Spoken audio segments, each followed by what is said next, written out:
Sir నమస్తే అండి. నమస్కారం. పవన్ కళ్యాణ్ గారు ఒక ప్రెస్ మీట్లో మాట్లాడుతూ నా భార్య క్రిస్టియన్ అని చెప్పాడు. తీరా చూస్తే ఆ క్రిస్టియన్ తిరుమల తిరుపతి దేవస్థానంలో గుండు కొట్టించుకోవటం, అన్నప్రసాదానికి విరాళం ఇవ్వడం, ఆమె స్వయంగా అన్నప్రసాదాన్ని స్వీకరించడము. అసలు ఎందుకు చూస్తుంటే జనాలకి షాక్లో ఉన్నారు. ఏం చెప్పాలి సార్? ఏమనుకుంటున్నారు? మీరేమనుకుంటున్నారు?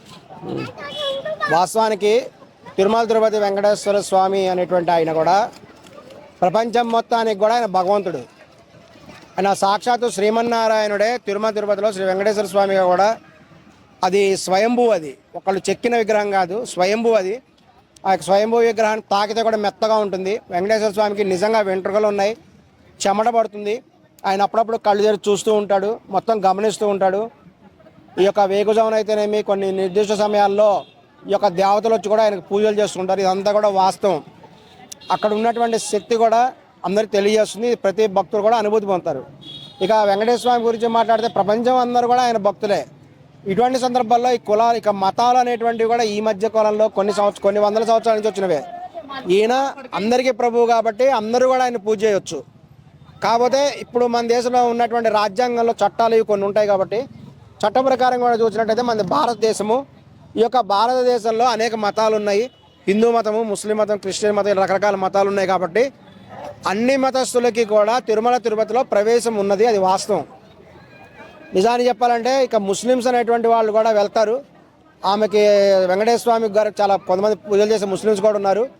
ఇప్పుడు వెంకటేశ్వర స్వామి మెడలో ఉన్నటువంటి పచ్చల హారం అనేటువంటి మొఘల్ చక్రవర్తులు తయారు చేసినటువంటి హారం. అది మొఘల్ చక్రవర్తులు అనేవాళ్ళు అధికారం కోల్పోయినప్పుడు ఈ యొక్క వెంకటేశ్వర స్వామి గనక హారం వేస్తే తిరిగి అధికారం వస్తుందని తెలిసి స్వామివారికి మొఘల్ చక్రవర్తులు వేయించారు. దాని తర్వాతనే మొఘల్ చక్రవర్తులు కూడా చాలా కాలం కూడా పరిపాలన చేశారు. ఇదంతా వాస్తవం. ఇప్పుడు ఈ విధంగా చూసుకుంటే అక్కడ చట్ట ప్రకారం ఏంటంటే ఇతర మతస్థులు ఎవరైనా సరే తిరుమల తిరుపతి దేవస్థానానికి వచ్చేసి స్వామి దర్శనం చేసుకోవాలంటే వాళ్ళు డిక్లరేషన్ మీద సంతకం చేయాలి. మేము మతాన్ని గౌరవిస్తాము, స్వామిని గౌరవిస్తాము, మీ ఆచార వ్యవహారాలు పాటిస్తాము అనేటువంటి డిక్లరేషన్ ఇవ్వడం ద్వారా ఏ మతస్థులు అయినా సరే వెంకటేశ్వర స్వామి దర్శనం చేసుకోవచ్చు. ఇది ప్రస్తుతం అమల్లో ఉన్నటువంటి చట్టం. ఇది మన దేశంలో అమల్లో ఉంది. అదే విదేశాలు అలా లేదు. మక్కాలో ముస్లిమ్స్ తప్ప వేరే వాళ్ళని రానియరు. అది అక్కడ చట్టం. ఈ విధంగా రకరకాల దేశాలు రకరకాల చట్టాలు ఉన్నాయి. ఇక పవన్ కళ్యాణ్ బాబు లెజినోవా గురించి వస్తే ఆమె కూడా ఒక గొప్ప భక్తురాల్లాగా తయారైపోయింది. ఇప్పుడు ఆమె పవన్ కళ్యాణ్ గారి దగ్గరికి వచ్చినప్పుడే ఆమె క్రిస్టియన్ మతంలో ఉన్నప్పటికి కూడా పవన్ కళ్యాణ్ గారిని ఎప్పుడైతే వివాహం చేసుకుందో ఆమె అనవిషయాలుగా కూడా హిందూ మతంలో మారిపోయినట్టుగా అయిపోయింది. ఎందుకంటే ఆమె చీర కట్టుకోవడం అయితేనేమి, బొట్టు పెట్టుకోవడం అయితేనేమి అన్నీ కూడా హిందూ మత ఆచారాలు ఆమె పాటిస్తారు.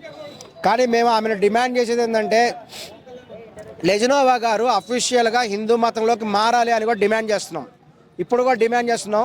లెజినోవా గారు ఆల్రెడీ చీర కట్టుకుంటున్నారు, బొట్టు పెట్టుకుంటున్నారు, అన్ని హిందూ మత సాంప్రదాయాలు పాటిస్తున్నారు. కాబట్టి ఖచ్చితంగా కూడా పవన్ కళ్యాణ్ గారు ఇప్పుడు లెజినోవా గారిని హిందూ మతంలో అఫీషియల్గా మార్చాలి. అప్పుడే ఆయన సనాతన ధర్మాన్ని కూడా పూర్తిగా పాటించినట్టుగా అవుతుంది. ఎందుకంటే ముస్లిం మతంలో చూడండి, ఎవరైనా ఒక స్త్రీ ముస్లింలో పెళ్లి చేసుకోవాలంటే ఆమె పేరు మార్చుకొని ముస్లింలుగా మారిపోవాలి.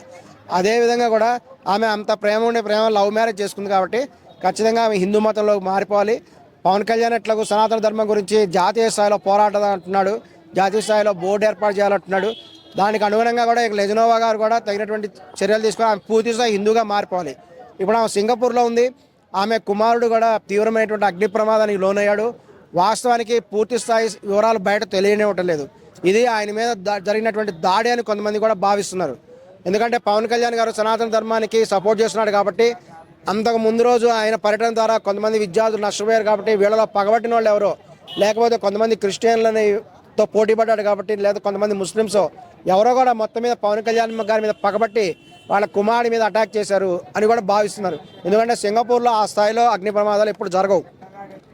మొత్తం మీద ఏంటంటే అతను జరిగిన అగ్ని ప్రమాదం నుంచి అతను బయటపడ్డాడు. కానీ చాలా గాయాలైన అది వాస్తవం. అంత చిన్నపిల్లవాడికి గాయాలయ్యి బయటపడ్డాడంటే ఇక దైవ స్వరూపమే, దైవ యొక్క కృపే భావించాడు. లెజినోవా కూడా ఆమె మొక్కున్నది వెంకటేశ్వర స్వామికి, స్వామి మా అబ్బాయికి ప్రాణహాని లేకుండా ఉంటే మీ యొక్క తిరుపతికి వచ్చేసి నీ యొక్క తలనీలాలు ఇస్తామని మొక్కుంది. ఆ మొక్కు తీర్చుకోవడం కోసమే తన యొక్క పిల్లవాడు ఈ యొక్క మార్క్ శంకర్ అతని పేరు, అతను ప్రాణాలతో బయటపడ్డాడు కాబట్టి తన మొక్కు తీర్చుకోవడం కోసం వచ్చింది. చక్కగా కూడా డిక్లరేషన్లో సైన్ చేసింది. అది గమనించాల్సినటువంటి విషయం. డిక్లరేషన్లో కూడా సైన్ చేసి హిందూ మతాన్ని గౌరవిస్తున్నానని చెప్పి అఫీషియల్గా వెళ్ళేసేసి చక్కగా తలనీలాలు సమర్పించింది. ఏమని చూసి మిగతా రాజకీయ పార్టీల నాయకులు అందరూ కూడా బుద్ధి తెచ్చుకోవాలి. మీకు సిగ్గుచరం ఉంటే అందరూ కూడా లెజినోవాని చూసి నేర్చుకోండి. ఆమె ఎంతో సాంప్రదాయవాదిగా ఉంది, ఆమె పద్ధతిగా ఉంది, ఎంత పద్ధతిగా వ్యవహరిస్తున్నది. ఆమె స్వభావం కూడా అందరూ నేర్చుకోవాలి.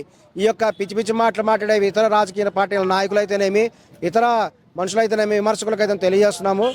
నిజనామా అనేటువంటి ఆమె చేసిన దాన్ని అందరూ కూడా హర్షిస్తున్నారు. దీన్ని కూడా అందరూ ఫాలో అవ్వాలని కూడా మేము తెలుపుతున్నాం.